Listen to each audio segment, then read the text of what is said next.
This is an ABP Life podcast. Bihar विधानसभा में नीतीश ने विश्वास मत हासिल कर लिया। विश्वास मत के पक्ष में 129 वोट पड़े, जबकि विपक्षी दलों के नेताओं ने बॉयकॉट किया। और इसमें सबसे खास बात ये देखने को मिली कि आरजेडी के 3 विधायक चेतन आनंद, नीलम देवी और प्रहलाद यादव, इन तीनों ने अंतिम वक्त पर पाला बदला और नीतीश के साथ चले गए। सबसे बड़ी बात यह है कि आरजेडी विधायक चेतन आनंद बाहुबली पूर्व सांसद आनंद मोहन के बेटे हैं, जो तत्कालीन डीएम जी कृष्णैया हत्याकांड में आजीवन सजा काट रहे थे। नीतीश कुमार ने कानून में बदलाव कर आनंद मोहन को जेल से बाहर करवाया। और नीलम देवी के बारे में कहा जाता है कि उनके पति बाहुबली अनंत सिंह जेल में हैं। इस वजह से उन्होंने सरकार के साथ रहने के लिए कुर्बानी दी है। सवाल उठता है कि इस तरह के बाहुबली छवि वाले अगर नेता नीतीश के साथ आए हैं तो इससे सुशासन बाबू की छवि पर क्या कुछ असर होगा। इस पर हमारे सहयोगी वालोक पाठक ने बिहार की राजनीति को बेहतर तरीके से समझने वाले पत्रकार शशि शेखर से बातचीत की। आइए संवाद में सुनते हैं ये पूरी चर्चा। नीतीश कुमार ने फ्लोर टेस्ट पास कर लिया। विपक्ष के बहिर्गमन के बीच 129 वोट उनकी सरकार के पक्ष में पड़े। आना जाना फिर आना उनका लगा रहता है, लेकिन इस बार उन्होंने कहा है कि पहली जगह जहां थे वहां आ गए और अब वहीं रहेंगे। लेकिन दामन पर कुछ दाग भी लगे हैं। बाहुबलियों ने अपना पाला बदला, चेतन आनंद ने बदल लिया, प्रहलाद यादव आ गए जी। सुशासन बाबू की छवि धूमिल तो नहीं पड़ती जा रही है? पड़ती जा नहीं रही है, वो ऑलरेडी धूमिल हो चुकी है। जिस राजनीतिक सूचिता और नैतिकता के पीक हुआ करते थे एक वक्त में 2005 तक, और उससे पहले भी आपको याद होगा असम, वो जब रेल मंत्री थे तो एक रेल हादसा हुआ था जिसमें सैकड़ों लोगों की मृत्यु हुई थी और उन्होंने उसी वक्त पद त्याग दी था जी।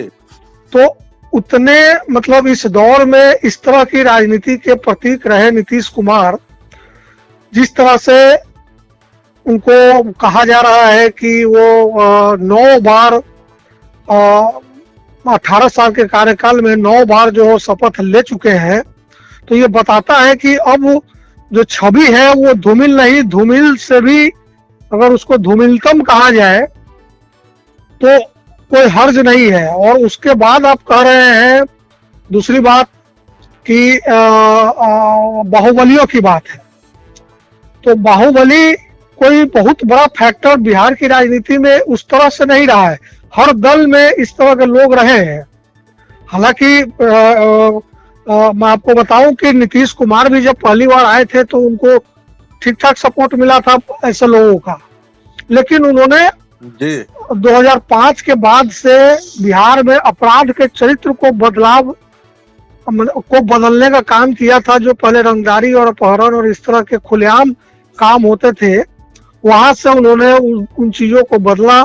और बाहुबलियों ने भी ये समझा कि अब नीतीश जी का शासन है तो अब हमको अपना मोडस ऑपरेंडी बदलना चाहिए, जो बाद में लैंड और लीकर के धंधे में तब्दील होता चला गया, जो कि बहुत बड़ा आज के डेट में एक वो है।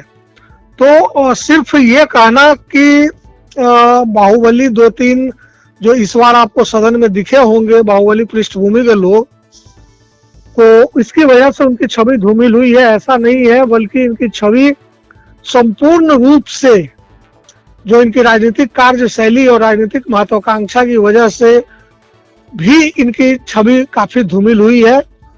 और आपको याद होगा कि आनंद मोहन को रिलीज कराने में सरकार का बहुत बड़ा योगदान था। कानून को बदला गया था और शुरू में ये कहा गया था कि ये राजद के दबाव में हुआ है, लेकिन बाद में यह पाया गया कि राजद ने आनंद मोहन को अपने यहाँ एंट्री नहीं दी और बाद में आनंद मोहन गए नीतीश कुमार से मिले और वो बड़ी अच्छी मुलाकात थी उनकी।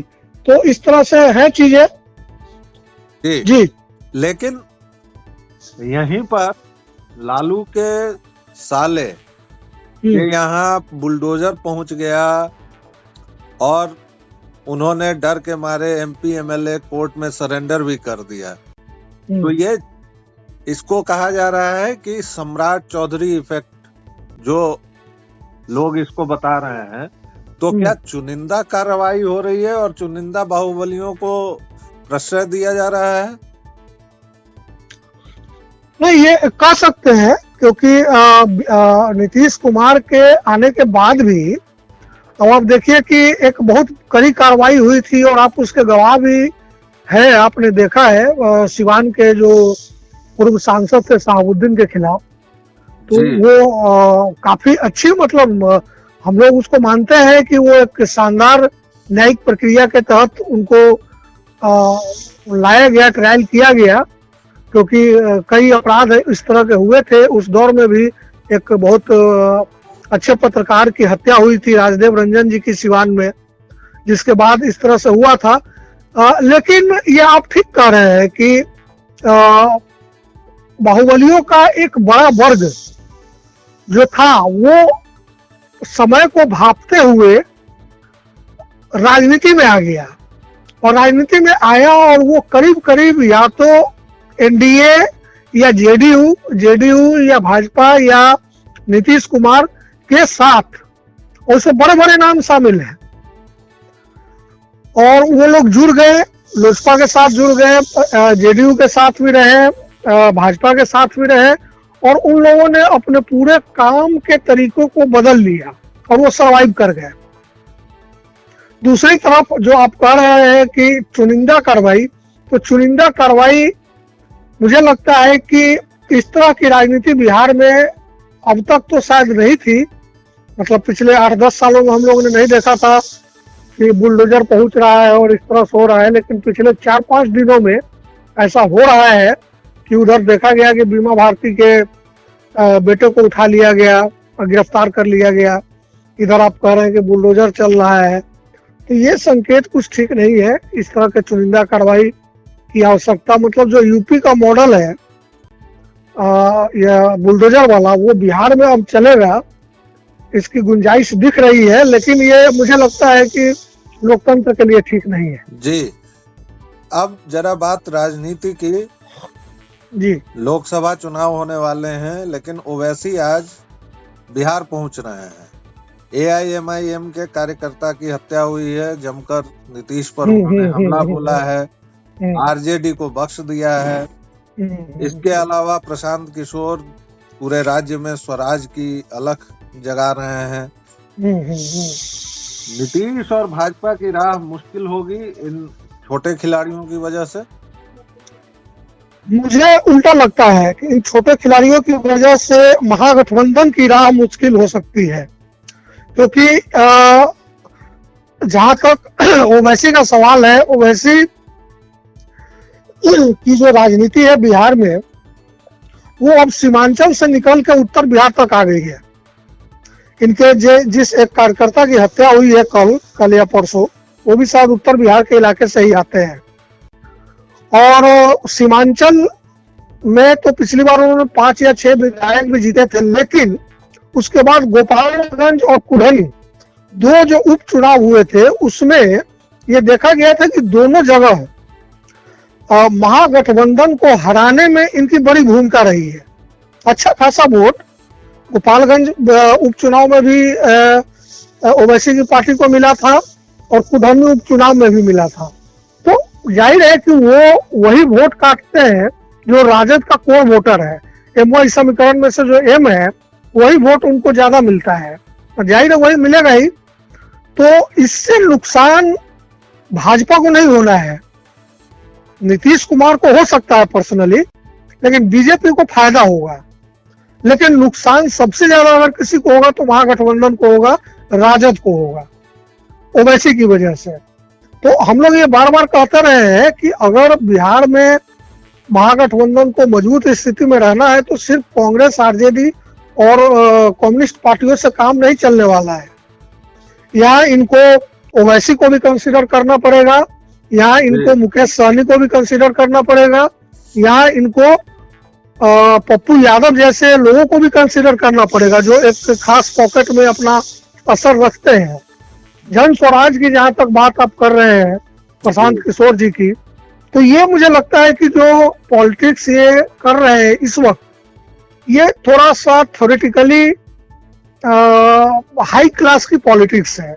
हाई क्लास से मेरा मतलब है कि वो बातें बड़ी बड़ी कर रहे हैं लेकिन एजेंडा अभी भी, ब्लूप्रिंट उनके पास अभी भी नहीं है, और वो एक खास जाति के नेता के तौर पर देखे जा रहे हैं। एक समग्रता उनके दल में नहीं दिख रही है, और मुझे नहीं लगता है कि बिहार की जो अल्पसंख्यक आबादी है, ओबीसी और ईबीसी, वो उनको अपना नेता मानेगी। फिलहाल वो कोशिश बहुत अच्छा कर रहे हैं, इसमें कोई डाउट नहीं है, लेकिन वो पहुंच भी रहे हैं, बिहार के कोने कोने तक पहुंच भी रहे हैं। उनकी टीम अच्छी है, उनका नेटवर्क अच्छा है, लेकिन वो एक सर्वमान्य नेता के तौर पे कुछ परसेंट वोट को भी अगर वो अपने साथ जोड़ पाए, 5-6-7%, वो भी मुझे नहीं दिख रहा है। जैसे चिराग पासवान है तो वो 4-5% वोट लेकर निश्चिंत है, या मुकेश सहनी है तो वो भी 5-6-7% वोट के साथ अपना एक चलाते हैं। मतलब पहले ही चुनाव में 4 विधायक उनके जीते थे। तो ऐसा मुझे जन स्वराज के साथ नहीं दिख रहा है। इनको अभी थोड़ा टाइम लगेगा ग्राउंड पॉलिटिक्स करने में। ये अभी बहुत काफी हाई लेवल की थ्योरेटिकल बातें कर रहे हैं, जो बिहार के लोगों को या आम मतदाता को बहुत ज्यादा समझ में नहीं आ रहा है, और आ भी रहा है तो अभी इंतजार कर रहा है कि इनको और देखा जाए, इनको और अभी जांचा जाए। लेकिन बाकी के जो लोग हैं वो ऑलरेडी टेस्टेड है। जैसे ओवैसी साहब हैं तो सीमांचल में वो अपनी शक्ति साबित कर चुके हैं, इवन नॉर्थ बिहार में अपनी शक्ति साबित कर चुके हैं। नॉर्थ बिहार में वो जीते नहीं, लेकिन हरा उन्होंने दिया।